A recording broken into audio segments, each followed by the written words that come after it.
It's the end of the day with Ray. Hello, my friends. Well, ladies and gentlemen, today I want to share some thoughts regarding the new CEO going into Visual Edge IT. First thing I want to do is say congratulations, James Wang, on the appointment. Will the new CEO help Ares Capital recoup its losses? Or is this appointment about cleaning up for a quick exit? I believe it's about cleaning up for a quick exit. I'm going to share some thoughts on why I believe that. But ladies and gentlemen, it was in the third quarter of 2023 that Ares Capital showed on their 10Q to the whole world that their investment in Visual Edge IT was going real astray. Because that was the quarter that Ares Capital took a $48 million loss against Visual Edge IT, their largest loss that quarter, by the way. And then they took a preferred position on the balance of a senior subordinate loan that they wiped off the books, a senior subordinate loan that sat in non-accrual for over a year. So for over a year prior to the third quarter of 2023, Ares Capital realized, well, we got some things we got to worry about. And I say that because a loan going in non-accrual is something to worry about. And something to worry about even more is when you have to write that loan off and take a $48 million loss in a preferred position on the balance. That does not define things going well. That defines a non-performing company financially. And I don't care how you slice it, that's what it defines. Quite honestly, I thought it would have been in the fourth quarter of 2023 that Ares Capital would have brought in a new CEO to head up Visual Edge IT, but they didn't do it. And folks, think about what's gone on since then. You know, since that third quarter of 2023, we've seen a lot of executives leave the company. We've seen executives leave the company and not be replaced. We've seen a lot of drama around the company. So it's safe to say that James definitely has his hands full. But I really do not believe that James is going in there to build Visual Edge IT into some nationwide IT security and services firm. I just don't believe it. I believe he's there to clean it up for a quick exit. I'm going to share some thoughts on that in today's episode. I'm sure you've all read the press release. I saw this on the LinkedIn page for Visual Edge IT. We're pleased to announce the appointment of James Wang as Chief Executive Officer of Visual Edge IT, effective July 7, 2025. James brings extensive experience and a proven record of driving innovation growth in the IT services industry. And then it goes on to say, after more than 3 decades of dedicated leadership, Austin Vantieri will transition to Executive Chair of the Board of Directors, where he will continue to provide strategic guidance.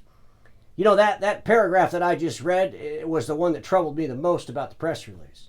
And yesterday, when I did my little mini video promoting today's episode, I asked a question. I said, who are the board members at Visual Edge IT? And then the other question I asked is, when the new CEO takes over July 7th, will the old CEO have any power over the new CEO? Will the old CEO still be running that company, still be deciding what strategy is? And I said, I hope not. I also said, I hope that the board appointment is really superficial. I didn't say that to be mean. I didn't say that with malice. I said that because it's the reality that I believe. Because, ladies and gentlemen, I've listened to the CEO talk about their strategy around IT services. I've seen them on interviews. I've read some of the stuff their leaders have written and posted online. And the way they describe IT services is horrifying to me. And I shared why I thought it was horrifying in numerous episodes. But folks, when you think about the new fella coming in, James Wang, he's got a proven track record in IT services, roll-ups, dealing with private equity. He was a chief executive officer at a company called iPath from 2019 to 2025, 5 years, 11 months. You know? And folks, iPath got together with Ideal Integrations. They did that deal with a private equity group out of Chicago called Frontnick, and that was in 2024, December of 2024.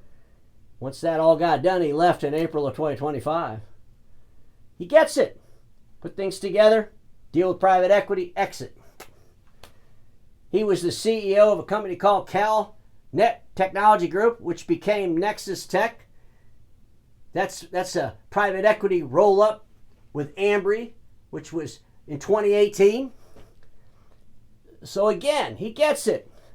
Bring in private equity, bring together some companies, make it all make sense, and exit. But ladies and gentlemen, I always believed that there was a big, I think there's a void that a lot of these IT leaders are just not paying attention to regarding the print industry becoming IT services companies. They just don't pay attention to this. And the void is, where the hell's the proof it ever worked? It might have worked in some of these things. Lifestyle IT companies buying each other up, coming together, sell it off, having a big home run. But where has it worked in the print sector? Because we've got a long history. We can go back to the Marco deal when they got together with Norwest Equity Partners in 2015, 10 years ago. We'd all recognize Marco as a major print provider and a major IT services company, but yet there's no exit strategy. They didn't go to Wall Street and ring the bell. We're this nationwide IT services company, Marco. I think about our friends over at FlexPrint. Their owner's Oval Partner. They wanted to get in an IT service. You know what they did? They started a new company called New Charter. And that was a roll-up of IT services companies. What Oval Partners is doing with New Charter is exactly what James Wang was doing at his last two assignments, rolling up IT services companies. You see, rolling up IT services companies, that might make some sense. We'll see how it pays out for Oval Partners in the long run. But one thing Oval Partners didn't do was take their IT business and their aspirations to build an IT services company and mix it in with FlexPrint, their print services company. And when they did that, I did an episode and I said we should all pay attention because Oval Partners is telling us the right way to do it.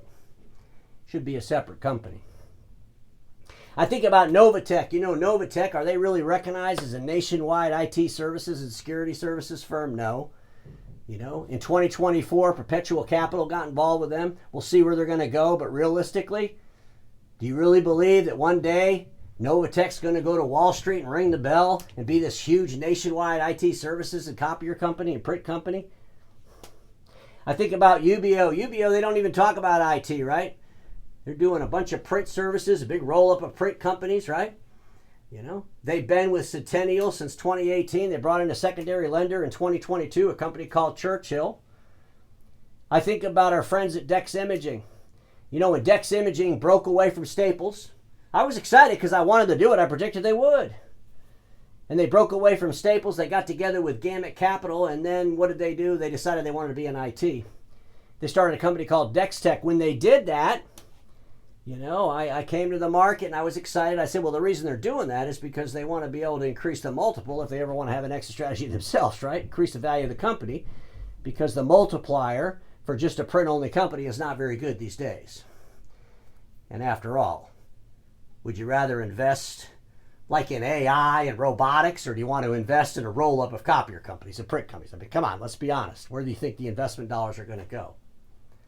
But Dextech, nevertheless, they're in IT services.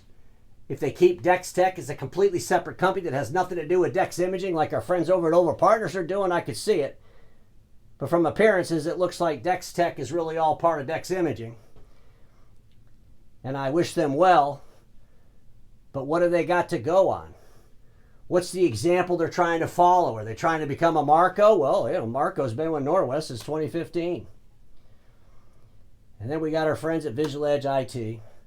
Visual Edge IT got together with Ares Capital in 2017. They brought in Incentia Capital as a first out lender in 2023. And folks, I don't describe Visual Edge IT as anything successful.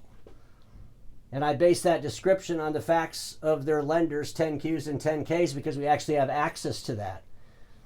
And we could see how the relationship regarding the loan at Visual Edge IT is doing with their major lender, the BDC, Ares Capital. We can see it. It's public information.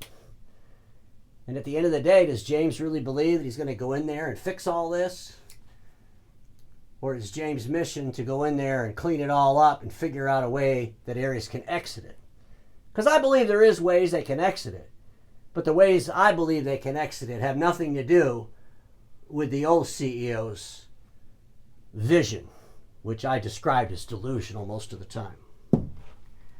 Ladies and gentlemen, it's all there. The BDC credit reporter wrote about what happened in that third quarter of 2023. You could see it on the 10Q where they took that $48 million loss. Folks, all this stuff is out there. It's all public information. It's all part of the story regarding Visual Edge IT, and it's an important part of the story. You can't just forget about how we got here. And I realize it's about the future. I get that. But if we're not even willing to recognize what happened in the past, how in the hell are we going to have a better future? And it just drives me out of my mind when I see publications and I see, the leadership at Visual Edge that has zero humility about anything, and they continue to talk about how fantastically run this company is. It's disturbing. You could read the 10Qs and the 10Ks. I'm not going to go through all this. I've already done it. But I do want to bring up this. The 10Q for the second quarter will come out. Their second quarter ended in June. When it comes out, we'll look at that. But folks, when you looked at the first quarter, and this has been going on for a while now, but we got a loan. The maturity date is 12 of 2025. And the fair value on that loan is $33.6 million. And that has to be renegotiated. It matures at 12 of 25. It's in payment in kind right now. So here's the question. Here's a logical question. Do you really believe that Ares Capital is going to renegotiate this loan, give James all the money he needs to turn this thing into a profitable IT services company? So let's give him another couple $100 million more. Let's still believe the dream. Or do you believe Ares Capital just wants out of this thing? I believe they want out of it. And folks, there's a lot of different ways to get out of it. But I'm hoping that this new CEO is open-minded. I'm hoping that this new CEO has zero baggage. Well, he shouldn't have zero baggage. He's got zero emotion to this. He's a business guy that's coming in to fix something, obviously. And I'm really hoping that James will reach out to the ex-owners of all the companies that Visual Edge IT bought and talk to these folks. Some of these folks might really want to help you, genuinely help you, because they care about the people in those organizations. Some of these folks might be interested in buying back those offices if you decide that you want to just go ahead and separate out Visual Edge IT and sell it off in its pieces, which I believe is the best avenue for Visual Edge IT. It's a sad avenue. Nobody wants to think, oh man, we did all of this and now we just got to sell it off in its pieces. But I really believe that makes the most sense, and I think anybody that went in there and looked at this company would agree with me. Because there's dealers all over the country that would love to buy those MIFs. They'd love to buy those MIFs. But if that's the way it goes, that doesn't build a nationwide IT services company called Visual Edge IT. But that does in fact clean up a major IT services, copier services company that had some pretty big financial hurdles and some pretty big financial struggles. Something's got to change. But here's what I want to share with all the IT executives and experts that have built these great IT services roll-ups, dealt with private equity, and sold them off. The print business is not a lifestyle IT services company. When you're starting out with a $150 or $200 million print services company and you want to build an IT services company around that, you better have a defined customer. You better have a defined stack. You better be able to sell assessments. You better have the right intellect in place. And all that stuff costs a whole lot of money to build. And if you did it all wrong up till now, then you got to get rid of everything you did. Big cost to do that. This is not child's play. And that's why I always believe that private equity, buying up big giant copier companies and turning them into IT services company was a flawed strategy, because they're never going to want to give up the profitability so that you can build a company out successful. Because it costs a crap load of money. This is not building up a bunch of lifestyle companies, buying up a bunch of lifestyle IT service companies. That's an easy thing to do. But when you start taking this huge engine of print and the processes around a print company, the intellect around a print company, has nothing to do with anything that has to do with IT services. So don't follow the lead like so many before who thought, man, they got thousands and thousands of customers. We should be able to sell IT to all of them. Because it ain't going to work if that's your strategy. And I'm hoping it's not. I'm sad if it's that you got to split the whole thing up. But honestly, I believe that is the best strategy. And everybody watching me knows this: status quo is the killer of all that'll be invented. Don't get stuck there, and I'll see you all tomorrow.